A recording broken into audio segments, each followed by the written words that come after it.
अस्सलाम वालेकुम वरहमतुल्लाहि वबरकातुहू। नाजरीन, कल बोल न्यूज़ पर एक एंकर पर्सन, एक लड़की थी जिसने 3 उलमा को, जो मुफ्ती भी हैं दीन के और बड़े आलम मशहूर हैं, उनको बुलाया हुआ था और वो उनसे पूछ रही थी कि ये मौजूदा हालात जो पैदा हो चुके हैं, ये हम सुनते आए हैं कि ये दज्जाल के ज़माने में ऐसे हालात पैदा होंगे, इमाम मेहदी के ज़माने में ऐसे हालात पैदा होंगे। कुछ मैं आपसे पूछती हूँ, उसकी क्या अलामात हैं जो इमाम मेहदी आएगा। एक साहब ने जवाब दिया, उससे पूछा तो उसने जवाब दिया कि जी औरत आज़ाद हो जाएगी। वहाँ हदीस में कुछ और है कि कुंवारी भी बर मांगेगी या अपने मुंह से कहेगी मैंने फ़लाँ से शादी करानी है, यानी इतनी आज़ाद हो जाएगी। वो ख़ुद ही कहने लगा कि ये तो पूरी हो चुकी है, क्योंकि औरतों की आज़ादी के बारे में यहाँ एक इस्लामी मुल्क में भी औरतों की आज़ादी के बारे में एक तहरीक चली थी, जिसमें औरतों ने इकट्ठे होकर एक जुलूस की शक्ल में पूरे शहर में चक्कर लगाया था और ये उनका नारा था, मेरा जिस्म मेरी मर्ज़ी। इस पर सारे उलमा मुत्फिक थे, क्योंकि मौलवी तो वैसे ही औरतों के शौकीन होते हैं। इस पे बहरहाल उन्होंने कहा कि ये हदीस पूरी हो चुकी है। दूसरा कहा कि उस वक़्त फिर एक फितना उठेगा, दज्जाल आएगा। इस पे दज्जाल के खरूज के बारे में भी वो तकरीबन सारे मुत्फिक थे। दज्जाल के बारे में कहा उसके पास जादू की छड़ी होगी, पूरी दुनिया में वो तेज़ रफ्तारी से चलेगा और चंद दिनों में पूरी दुनिया का चक्कर लगा लेगा। वो आग का इस्तेमाल करेगा, पानी का इस्तेमाल करेगा।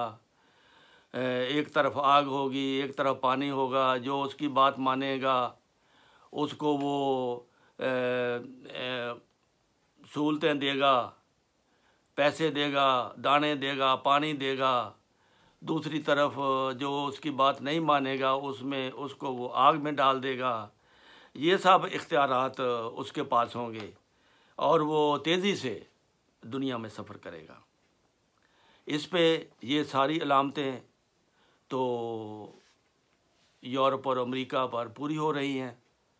तेज़ी से वो चलते हैं, पूरी दुनिया को का चक्कर लगा लेते हैं। जिधर भी जाना हो, जिधर कोई काम करना हो, पाकिस्तान 15,000 किलोमीटर दूर है, वहाँ भी उसने बैठे बैठे पाकिस्तान का तख्ता बदल दिया, उल्ट दिया हुकूमत का, जो उसकी बात नहीं मानती थी। तो ये इस पे भी तकरीबन ना वो सारे मुत्फिक थे। और इस तरह फिर वो कहेगा कि उसके पास तेज़ रफ्तार, उसके पास दुनिया उसकी मुट्ठी में बंद होगी। ये भी सवाल हुआ। इसका भाई क्या मतलब? एक मौलवी साहब कहने लगे भाई हैंडी हमारे हाथ में होता है तो पूरी दुनिया उसमें होती है, ये भी उनकी ईजाद है।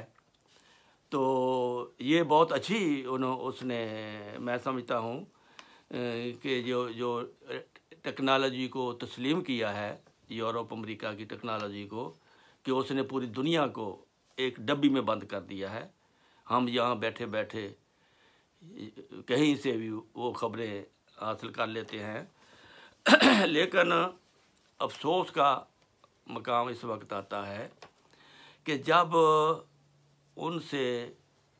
उनको मालूम है, फिर उन्होंने एक ने कहा कि जी उसकी जमात होगी। इस पे भी किसी ने गौर नहीं किया। तो सवाल ये पैदा होता है कि वो फिर कौन सा वक्त होगा जब इमाम मेहदी ने आना है और दज्जाल ने आना है।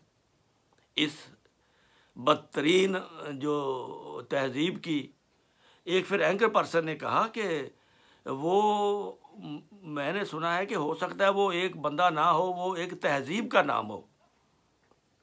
तहजीब को उसकी ये बहुत अच्छी सोच थी कि वाकई ही तहजीब का नाम ही हो सकता है। एक बंदा जो गधे पर सवार है वो तो इतने काम नहीं कर सकता। बहरहाल मैं ये इसमें ऐड करना चाहता हूँ, आज मौलवी साहबान ने आपको पूरी बात नहीं बताई। पूरी बात असल में ये है कि हदीस में ये भी है कि उसके आने पर माह रमज़ान में चाँद और सूरज को मुकर्ररा तारीख़ों पर ग्रहण लगेगा। वो मुकर्ररा तारीख़ें हदीस में दर्ज हैं।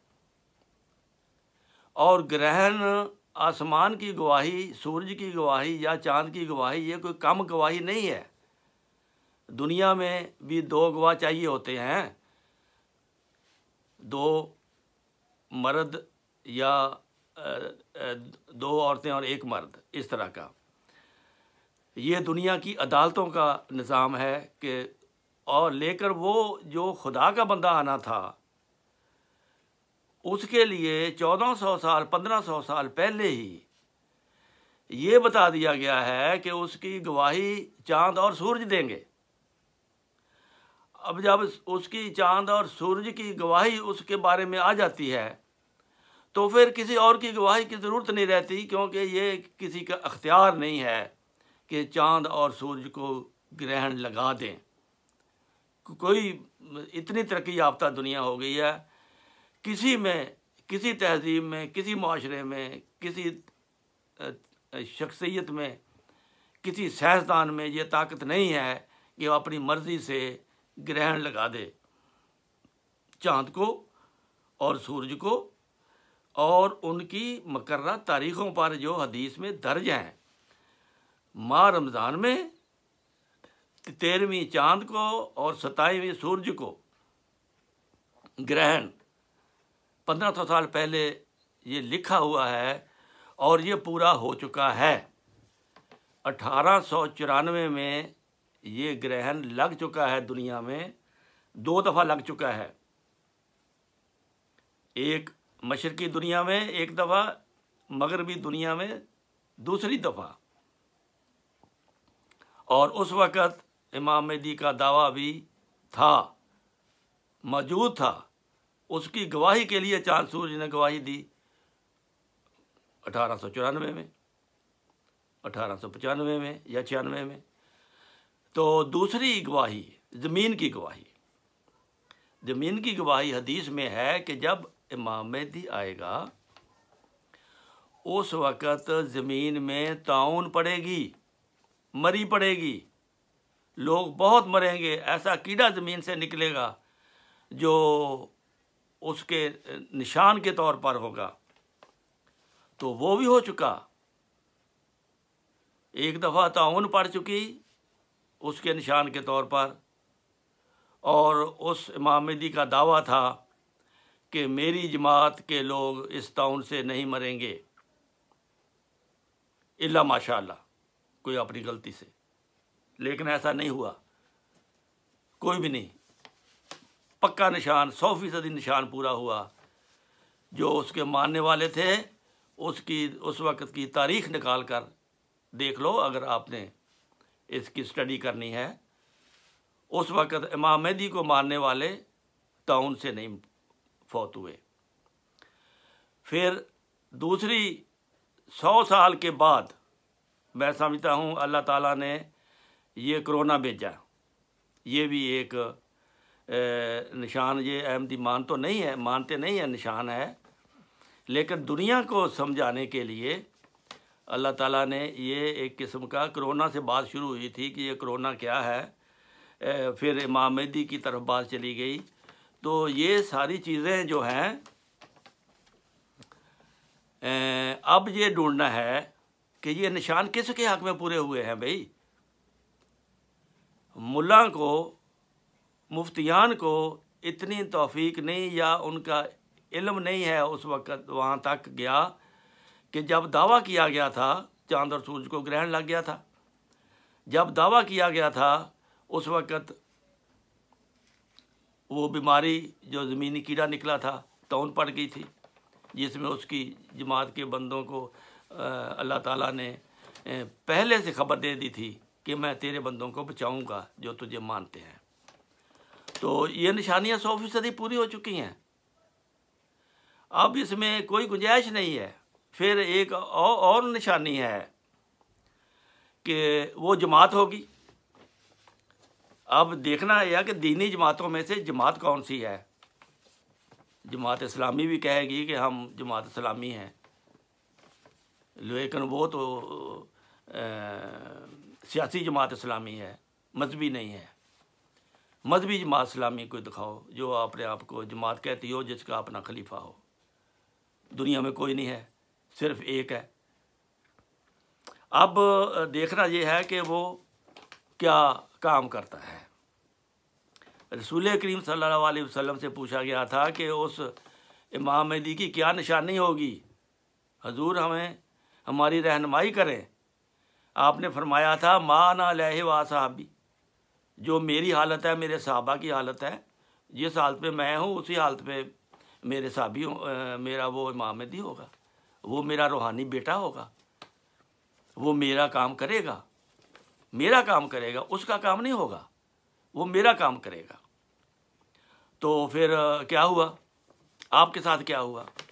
आपको मक्के वालों ने कलमा पढ़ने से रोक दिया था। आपको मक्के वालों ने आपकी मस्जिदें गिरा दी थी।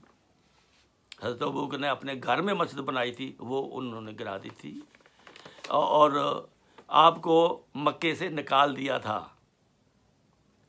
अब इस जमात को देखें क्या हुआ। पहले तो उन्होंने, पाकिस्तान वालों ने इमाम महदी को मानने वालों को गैर मुस्लिम करार दे दिया। फिर कहा कि तुम कलमा भी नहीं पढ़ सकते, फिर कहा तुम कलमा लिख भी नहीं सकते, तुम कोई दीन की बात कर ही नहीं सकते। इतनी पाबंदी लगाई। जिस तरह हज़रत रसूल करीम को मजबूरन वहाँ से हिजरत करके मदीना आना पड़ा, इस तरह फिर इस खलीफा को भी हिजरत करके दूसरे मुल्क में जाना पड़ा, क्योंकि उसका काम था रसूल करीम सल्लल्लाहु अलैहि वसल्लम का काम करना। आपका क्या काम था? आपका काम था तबलीग करना, तबलीग और इशाअत कुरान करना। और ये काम फिर इमाम महदी के ज़ुम्मे था। पाकिस्तान में उन्होंने रोक दिया, आप ये काम कर नहीं सकते, कुरान लिख नहीं सकते, कुरान शाया नहीं कर सकते, आप खुतबा नहीं दे सकते, आप इस्लामी तरीके से यहाँ नहीं रह सकते। फिर बाहर आकर काम करना पड़ना था ना। तो उस काम के लिए फिर ये काम यूरोप में आकर शुरू हुआ। यहाँ मजहबी आज़ादी है। यहाँ फिर मुख्तलिफ़ ज़बानों में कुरान करीम के तर्जमे करके पूरी दुनिया में अब ये इमाम महदी की जमात फैला रही है। 70-75 ज़बानों में मुकम्मल तर्जमे हो चुके हैं, बाकी अधूरे हैं। 100 ज़बानों में, छोटा सा लिटरेचर 100 ज़बानों में मुकम्मल हो गया है, जो इब्तदाई तालीम है इस्लाम की। तो ये है हकीकत। अगर कोई बोल की एंकर पर्सन या कोई और साफ दिल मौलवी अगर कोई ये तहकीक करना चाहे तो इसके बारे में आप सोचें और तहकीक करें। ये ज़माना वही है इमाम महदी का और दज्जाल का, और दोनों आ चुके हैं।